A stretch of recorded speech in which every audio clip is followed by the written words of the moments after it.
Hello, welcome back to Erica's Little Welsh Garden. I hope you can see me from all the way over there.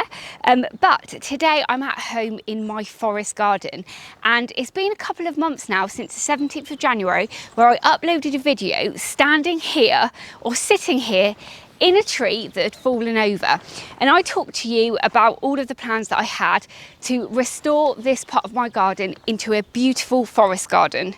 And since then, hopefully you can see there has been a massive difference in the garden. So when I left the video there back in January, I explained that I was going to be getting a tree surgeon out to have a look at the trees. I knew the oak tree that had fallen over needed to be cut down. There was a dead tree behind it, and I just didn't really know what it was like underneath all of that, apart from it was really boggy and it was very overgrown and shady.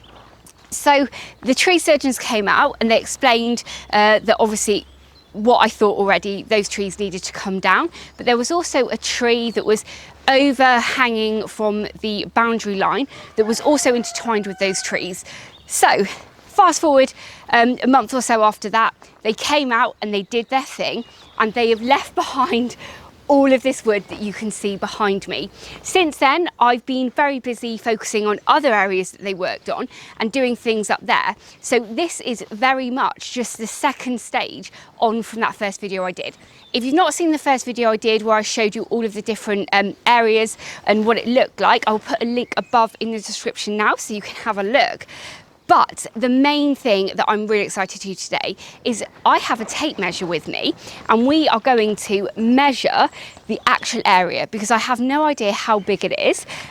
But one thing that is really exciting about this area, there's a lot of work to be done, as you'll see in a minute, but it gets full sun throughout the day, which means this is going to be a perfect area that I can actually grow produce to eat, and it's right in my back garden. So let's go and have a look and see how big it is. Again, I hope you can see me okay from this angle. I've put the camera up there because I'm hoping that it gets a pretty good view of this area here. As you can see, the ground is very rough. There are a lot of twigs and things all around the place. Just by the stump there, that apple tree stump, there is a really boggy area. Now, I've worked out that there is a spring that is coming through a wall over there. So I'm going to have to work out how I'm going to divert that a little bit, because it naturally kind of runs in a kind of S shape down here at the moment. So if I can landscape it slightly, make some ditches so it comes round, in a little bit of a neater line, that means this area will dry out. But how exciting is this? Honestly, sometimes I don't realise how lucky I am to be living in a place where I have a garden like this. I mean, I haven't even been up here for about 5 years, really, or 4 years since we'd moved here, and pretty much instantly I have this amazing usable space. But sorry, I'm going on now. Let's get this tape measure out and work out how big this area is. I hope that you can see the very edge here in the video, which is the base of the fallen oak tree. Sorry if I'm off camera, but this is pretty much going to be the boundary line of the area that I'm going to be creating this garden in. So I'm just going to get the tape measure out now and just very roughly measure this area. And as you can see, it's a little bit rough, it goes higher up here and lower down here, but it's going to look amazing when I've done it.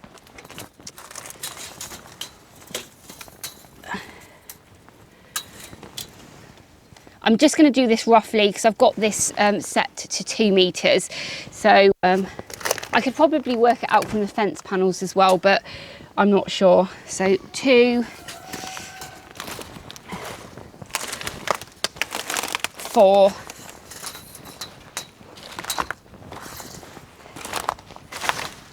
6,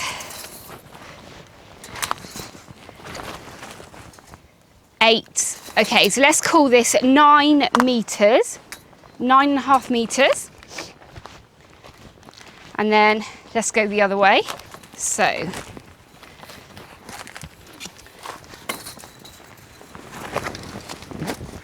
2, 4, 6, 8,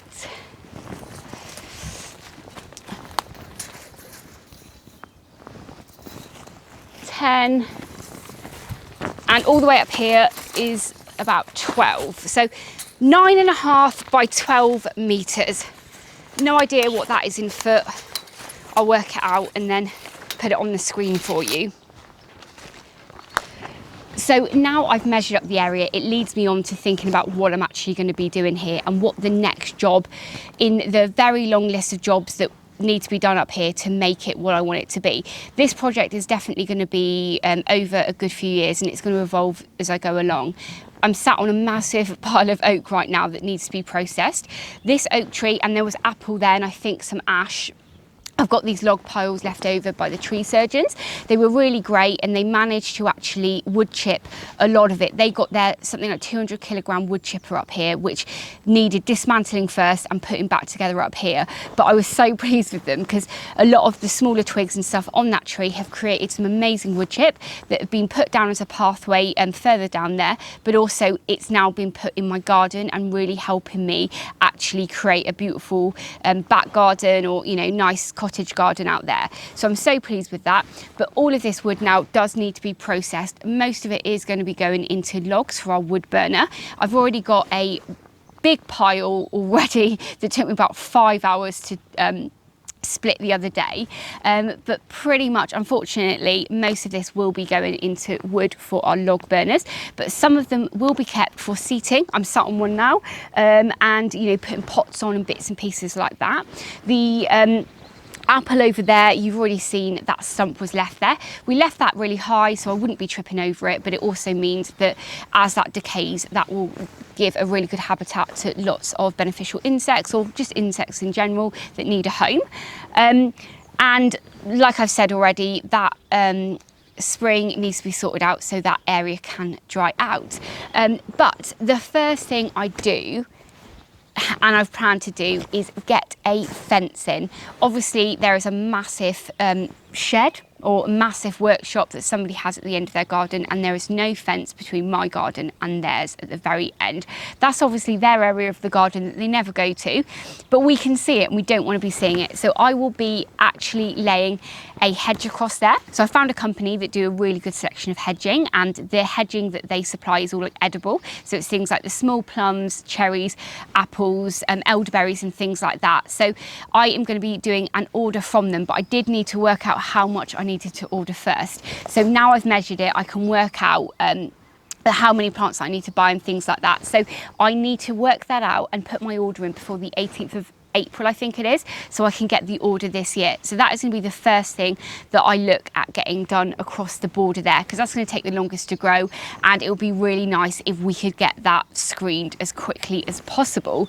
And once that hedge is laid, we're also going to be putting lots of fruit bushes up here and fruit trees. Now I like the idea of having a couple of rows of wires and having the column fruit trees going across there, and also some grapes, again on wires, growing from the length. Like a 12-meter row would be amazing, having grapes and just a 12-meter row of fruit, because with the column fruit trees, they're on small rootstock and you can grow them a metre apart. So now I've just measured it, I know that I can probably get 12 in a row along here, and that will provide so much food.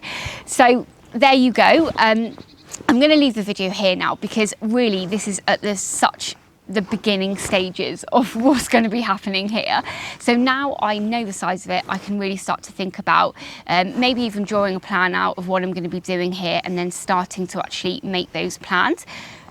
Being that the hedge goes in first, obviously that's going to take the longest to grow and I need to get that done.